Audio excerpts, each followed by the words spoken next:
In this video we're going to have a look at some advanced UV techniques. I'm just going to change to the rendered view. Now, last thing we did in the last video is we applied the normal map or the bump map down here, and that works fine for a quick model. But if we zoom in here on the face, you see there's some sort of artifacts that we want to fix up. So what we'll do is we'll create a separate texture for the UV. So I'm going to switch that off, and we'll go back into Photoshop. And now we really only want the texture on this fabric. So I'm just going to switch off the extra layers, leaving the fabric. And I'm just going to save this as a different name, it just makes it a little bit easier. I'll call it UV bump.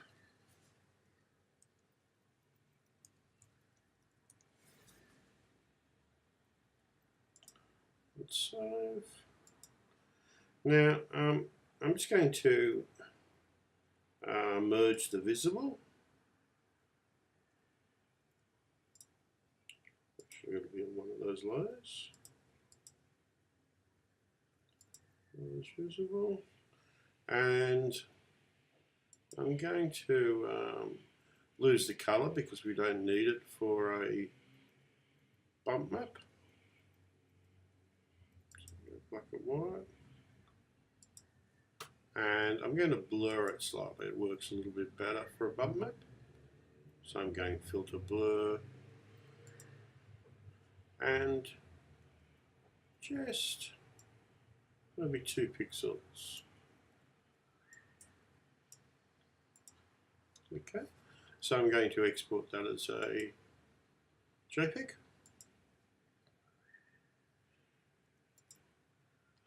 It's got our new bump name on it. So I will just export that. I'll close up Photoshop for a moment. I'm coming back into Blender and I'm just scrolling up to the top here. I'm going to click in this space here and go new to create a new texture for our bump map. I'm going to change the UV to our UV map. Open up our new bump JPEG. Oh, it's going to change the colour here, don't worry about that. That's because there's colour buttons on, so I'm going to switch that off. I'll switch the normal button on, it'll crinkle up for a minute, but I'll reduce that to 0.2 again. 0.2, enter. So now if we have a look, the bump should just look a little bit better, a little bit more 3D, but also our distortions to our face is gone. Now, it's looking pretty good. We might add one more texture. It's a specular texture. You notice there's a few different things we can add, but we want to add a specular texture so that we can get our shoes nice and shiny black. We don't really want any specular or shininess on the rest of the body. So I'm going to go back into Photoshop and I'm going to open up my original texture.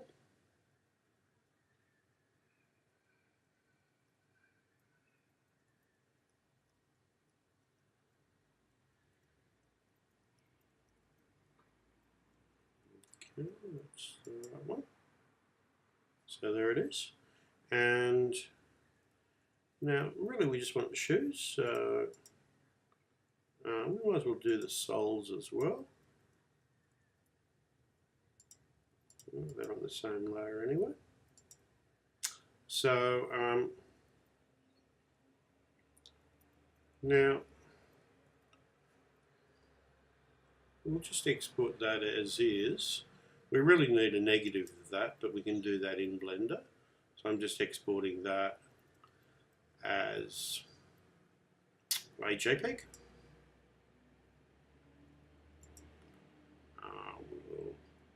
name that specular or spec.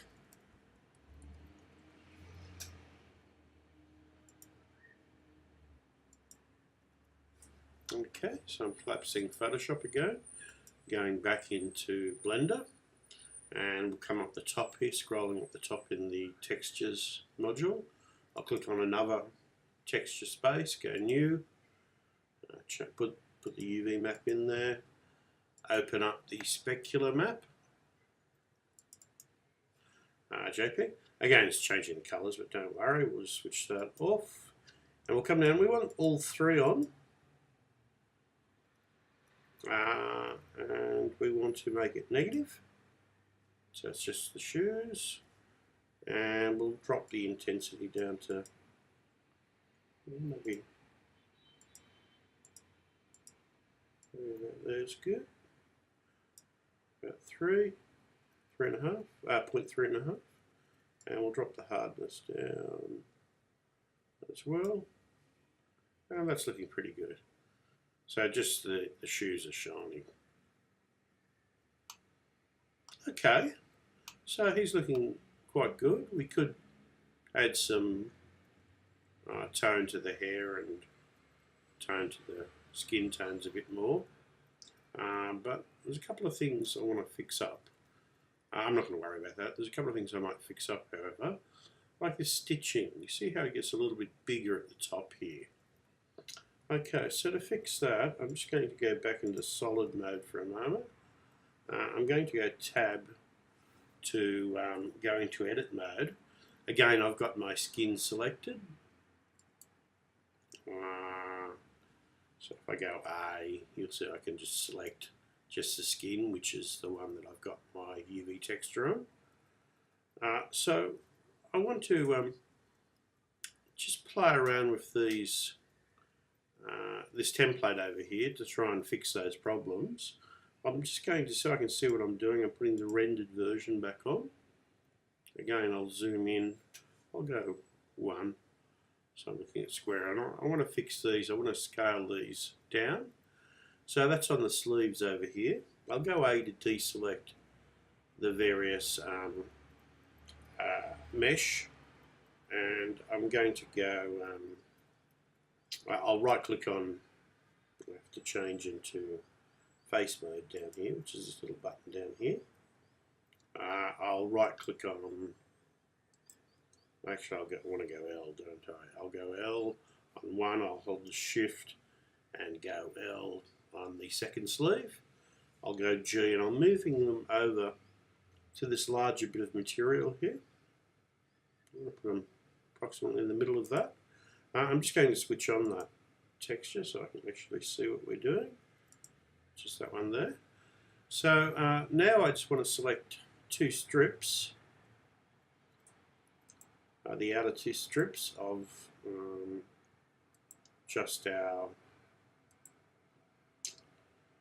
just our sleeve. So I'm holding the Alt and the Shift key, and I have to do that twice because it seems to only select the edges, even though I'm in face mode. So I'll select that outer one, I'll select this one on the opposite sleeve.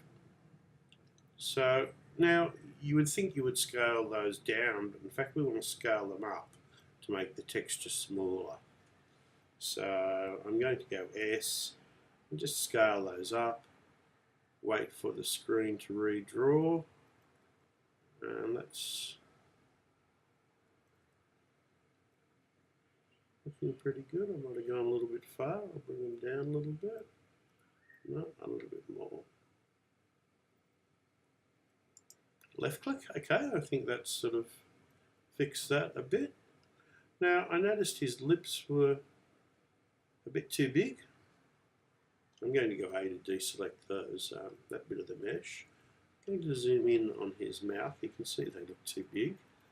So I'm going to hold the Alt key and the Shift, and again I have to select these edge at a time. So again I want to make this smaller here, so I'm going to go S and scale this bigger.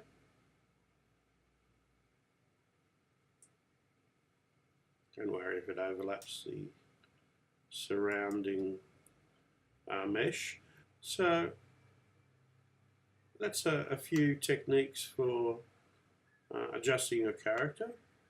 Obviously, the bits of the mesh I change, yours will be different depending on your character and what you want to do. And we'll see you next time.